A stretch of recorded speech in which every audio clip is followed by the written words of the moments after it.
Shalom, shalom, shalom. प्रभु यीशु मसीह नासरी के नाम में हम शुरू करते हैं भजन संहिता 42 से।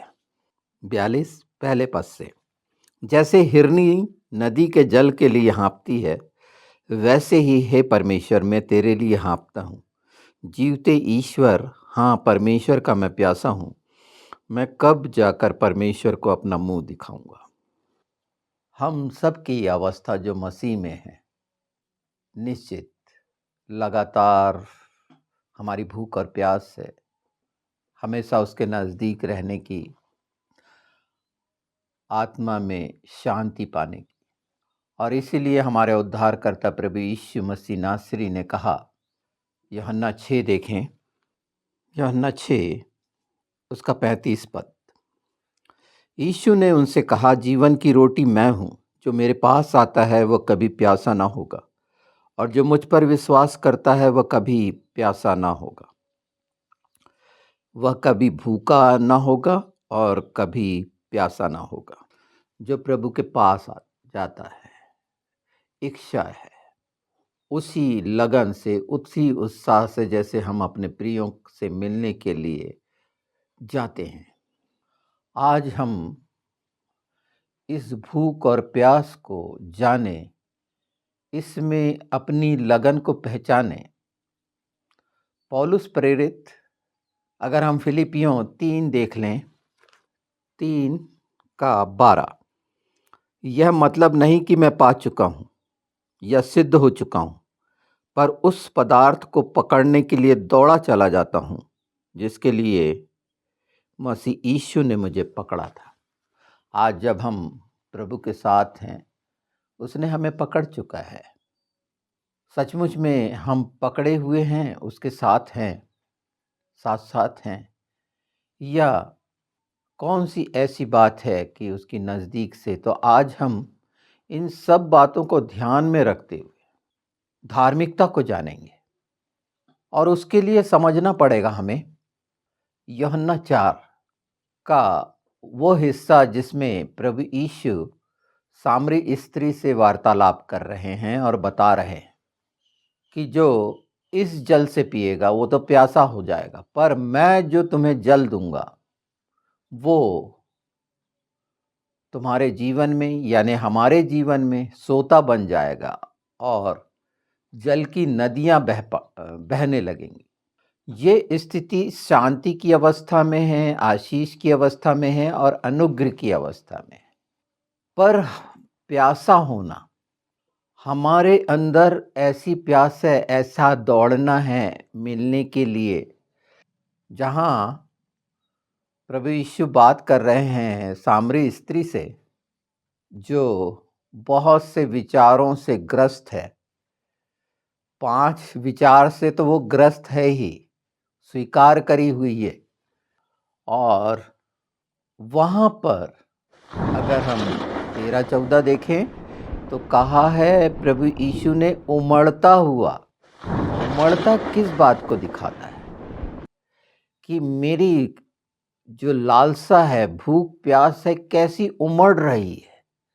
जिस तीव्रता से मेरे जीवन के अंदर वो उमड़ेगी, उसी तेजी से तो मैं दौड़ूंगा, उसी तेजी से तो मैं हाँफूंगा जैसे वो हिरनी हाँफती है प्यास के मारे कि जल, बहुत सा जल, नदी का जल मिल जाए। और इसीलिए हमने जो 6वां अध्याय यूहन्ना का देखे, भूखा होगा ना प्यासा, और प्रभु यीशु जो वचन है, उन्होंने कहा मैं जीवन की रोटी हूँ, जीवन का जल हूँ। अर्थात आत्मिक रीति से जो हम चाहते हैं और लगातार प्रयास कर रहे हैं, हमारी लगन की क्या स्थिति है।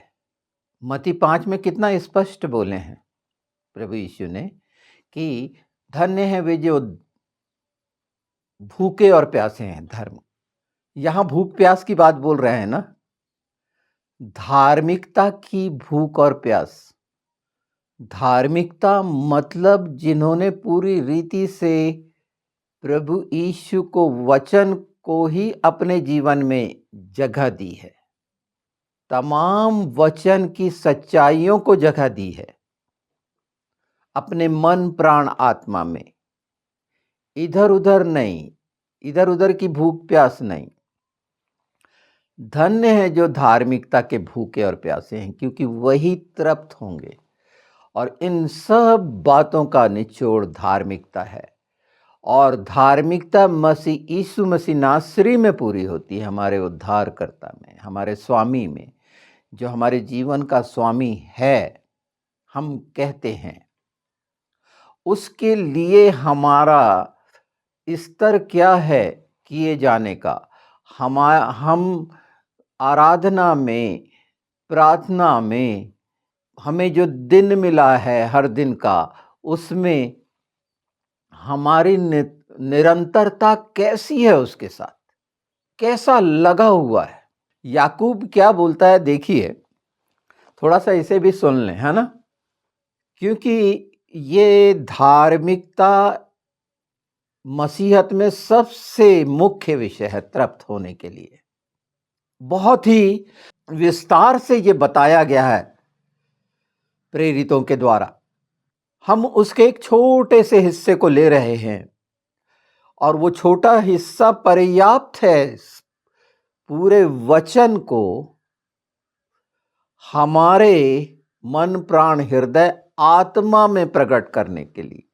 यहाँ पर वो प्रकाशन अगर हमें हो चुका तो निश्चित वैसे ही दौड़ेंगे, वैसे ही हाँपेंगे। लगातार लगातार ये खत्म नहीं होगा, क्योंकि ये इतना सुखद है जो अनंत है। अनंत जीवन के लिए तमाम बातें अनंत हैं।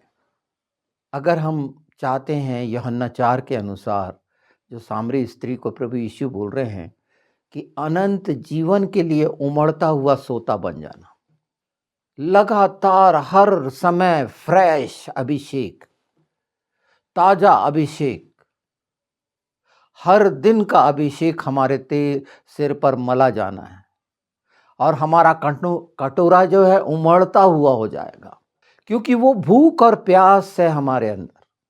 हम दौड़ रहे हैं, व्यर्थ नहीं।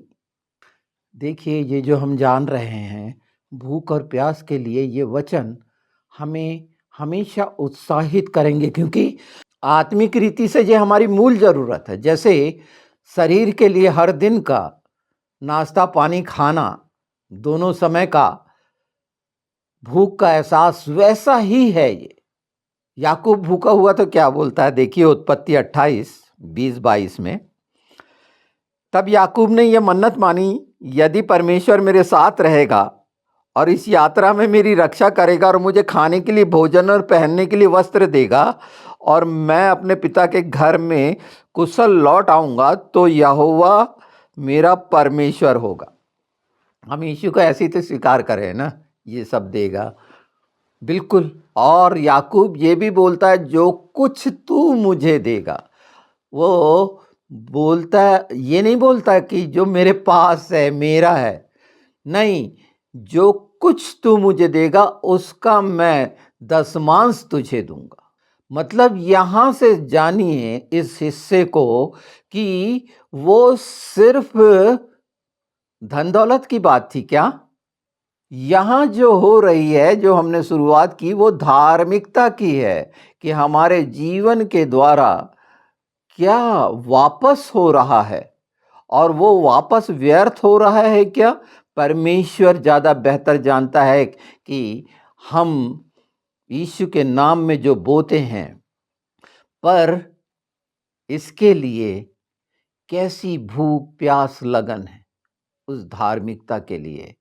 ये मांगा जाए इन सब बातों को, इन पदों को जो मैं इतना विस्तार से बता रहा हूँ, इन सारी चीज़ों के लिए पवित्र आत्मा की मदद है ही, उसे लेना ही है। एक व्यक्ति नहीं कर सकता। आत्मा की भूख प्यास को स्थिर रखने में पवित्र आत्मा ही सहायक है, क्योंकि मन तो शरीर को भगाएगा, थकाएगा, कराएगा, और संसार और दुष्ट के द्वारा इन हिस्सों को, जो हमारी आत्मा की भूख प्यास है, क्योंकि हम आत्मा हैं, हम शरीर नहीं हैं, ये एक अकाट्य सच्चाई है जो मनुष्य भूल जाता है कि मैं आत्मा हूं। आत्मा की बातें आत्मा ही जानता है और इसीलिए वंचित हो जाते हैं और शरीर की बातों पर मन लगाने लगते हैं। आज वो भूख प्यास से तृप्त होने वाली बात, उमड़ने वाली, कि हमारे जीवनों से वो उमड़े, कितने खूबसूरत पद हैं वो आपके सामने मैं रखता हूं। एक बात इसमें और समझिए ना, भूख और प्यास की। मूसा ने क्या इच्छा रखी थी? निर्गमन अगर 33 देखते हैं तो उसने क्या इच्छा रखी थी? और परमेश्वर ने अपने आप को प्रकट किया था, दिखाया था कि तू मेरी पीठ देखने पाएगा, क्योंकि कोई मुझे नहीं देख सकता।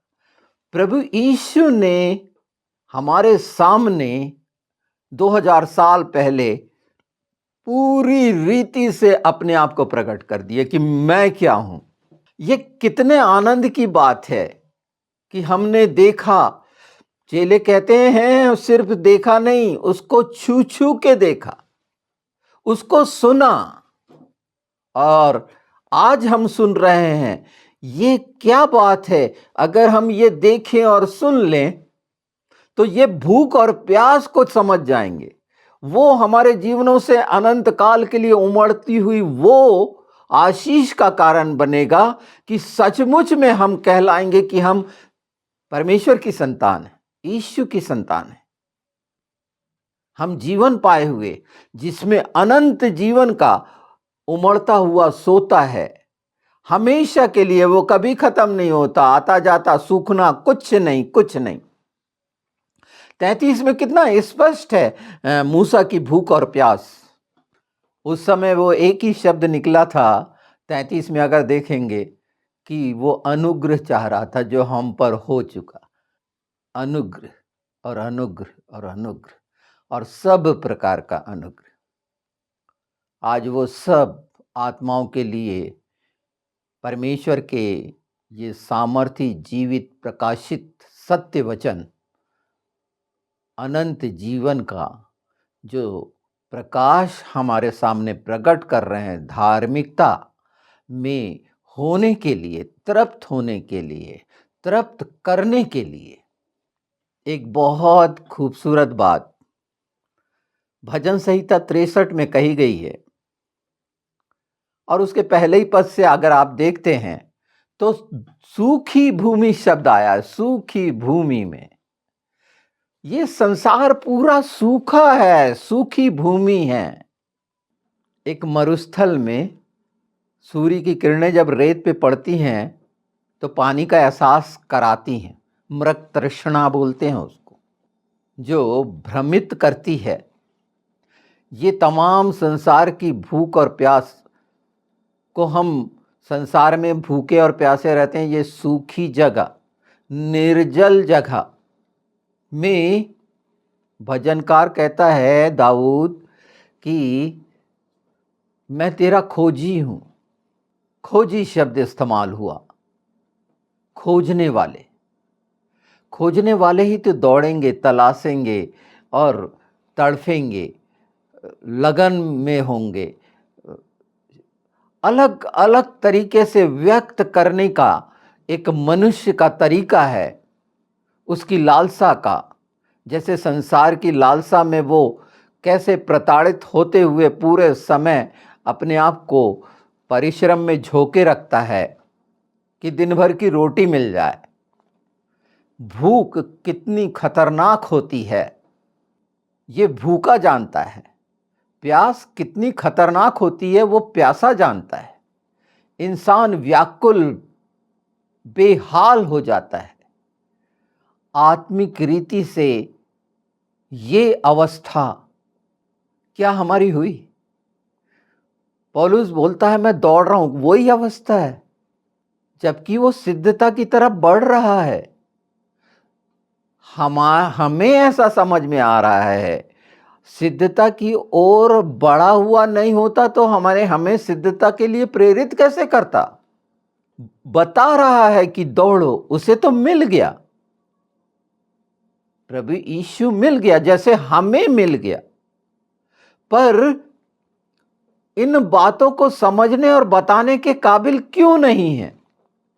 क्योंकि वो भूख और प्यास का एहसास नहीं है आत्मा का।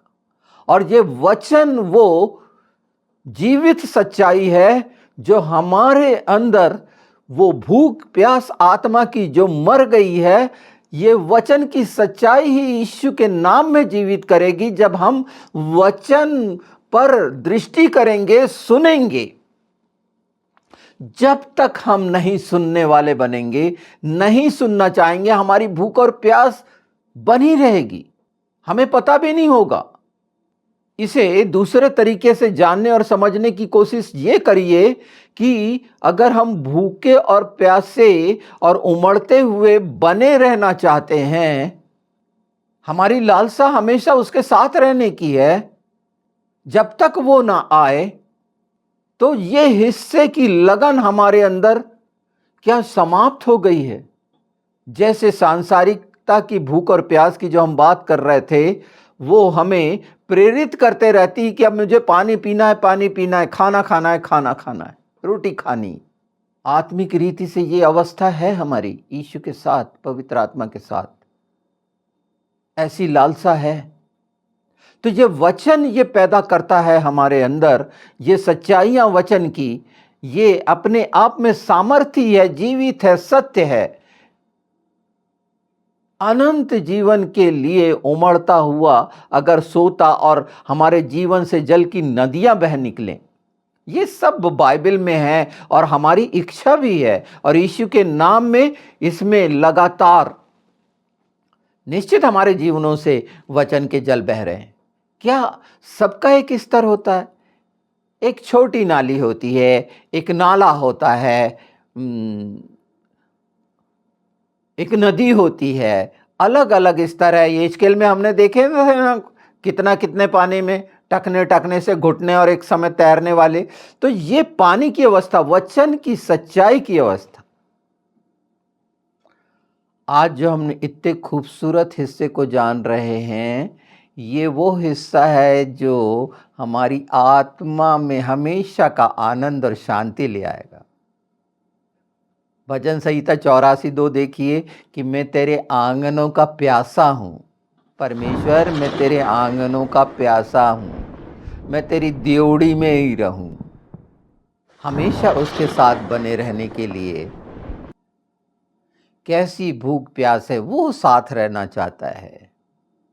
हम साथ छोड़ देते हैं संसार के कारण और धार्मिकता से, जिसमें सब आशीषें छिपी हैं, वंचित होकर दुख उठाते हैं, परेशान होते हैं। दौड़ा चला जाना क्या है? किसी चीज को अवार्ड पाने के लिए कैसे दौड़े चले जाते हैं?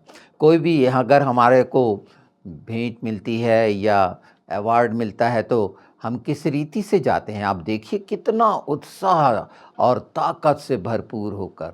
तो ये हम अवार्डेड हैं, हमें मिल चुका है। वो सब बातें प्रकाशित वाक्य में निश्चित हैं।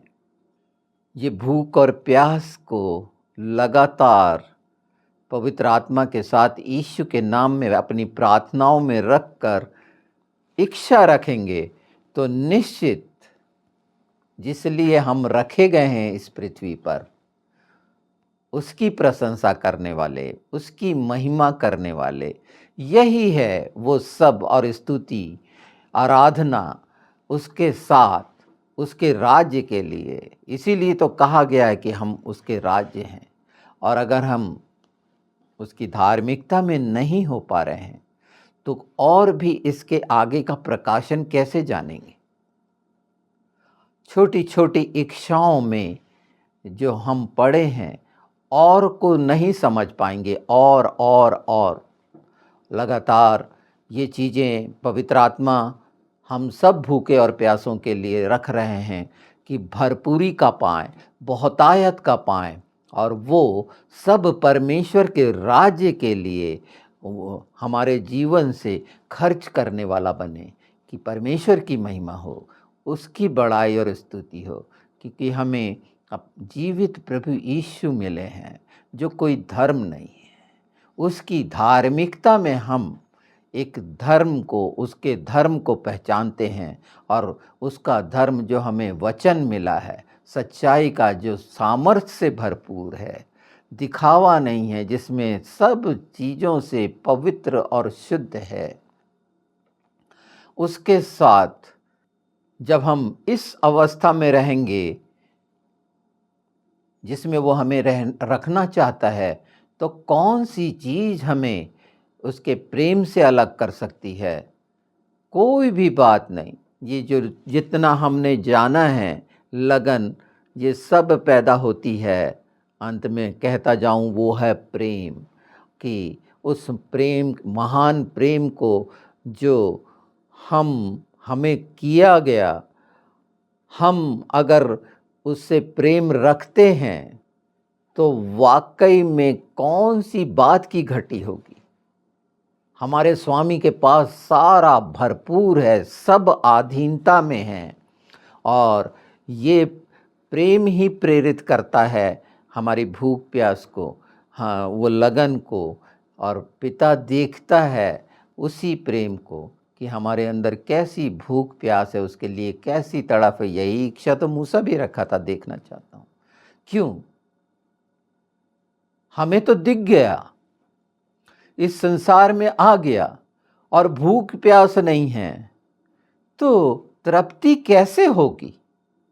आत्मिक तृप्ति कैसे होगी?